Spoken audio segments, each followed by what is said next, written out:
Well, Kansas football had a breakout offensive performance in the fall, and despite how good Daniels and Bean were, well, they couldn't do it without weapons. Yeah, of course. K Nation's Laney Gerber sat down with one of those playmakers on the offense. It's wide receiver Luke Grimm to discuss last season and what to expect out of the Jayhawks moving forward.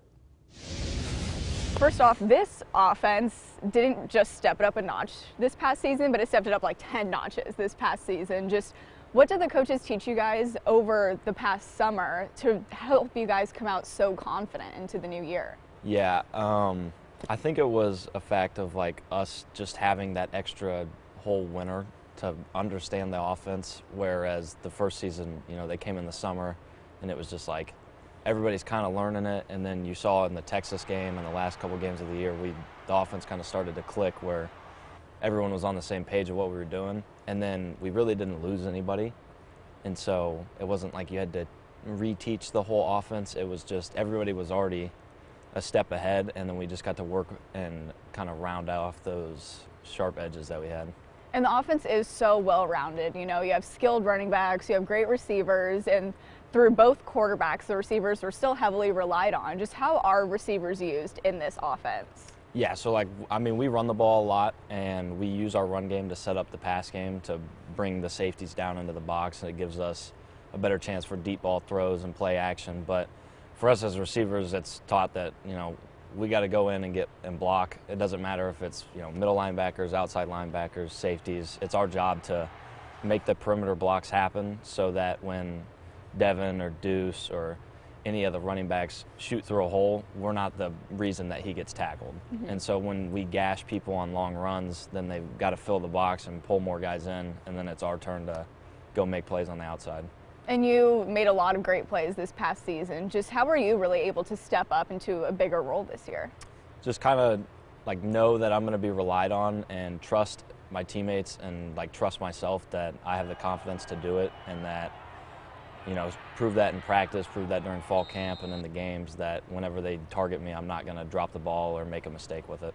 And when I think of your season, I always think of the catches that you've had right at the edge of the end zone or right at the edge of the sideline where your feet go dead and you keep both of them onto the field. How are you able to do that against all your body's momentum? You know, with Coach Samuel, we practice it a lot. It's called P the sideline. So you dead one foot and then, or you dead both of them, and then the back one you're just trying to drag so you can see turf pellets come up. And we work that every day during spring ball, every day during the bowl game practices, every day during fall camp, and every day during the season. So just him implementing drills that are so game-like, it becomes easy in situations like that. And in college, you only need 1 foot, but you usually keep 2 in. Is that something you're practicing, preparing for the future? Or yes, I would like for my catches to be good on Saturdays and Sundays. Oh, I like that. And your guys' progress just really kept going throughout the season. Your confidence was never shaken, and that was very much proven in the bowl game going into 3 overtimes. Just how was it being a part of that, and what was really clicking for you guys there to where you yourself even had such a big game?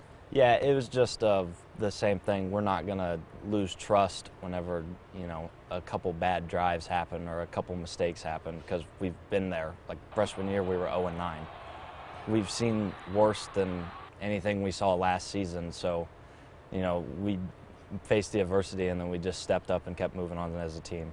And you guys are in the super fun, super early winter workout phase of the year right now. Just how is it being with everyone, and how are all the workouts going? Oh, it's awesome. I mean, you get to see the different side of people, because during football, it's, you know, you're worried about football and you're more focused on that, and now you're worried about nutrition, you're worried about getting your body right, getting stronger, healing the injuries from the season. So different guys get to step up as leaders that are big weight room guys, and they get to, you know, throw around weights, scream, do everything, and it just brings the whole energy of the team up.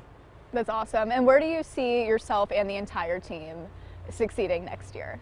I think we're going to prove a lot of people the same way of this last year wrong, that you know, people might say it was a Cinderella story or we got lucky in games. I don't think that's the case, and I think next year we're going to show people that we will keep getting better. All right, I love it. Thank you so much for joining me. Thank you. I'm a big fan of Luke Grimm, mostly because I had that shot of Jalen Daniels throwing a touchdown pass to him in the corner, and I'm glad that he caught it, because I had a good shot of it, but it don't matter if he doesn't catch it, right? So that's right. He did me a big favor on that one. Good stuff. I'm sure that's why he caught it. I'm sure. All right.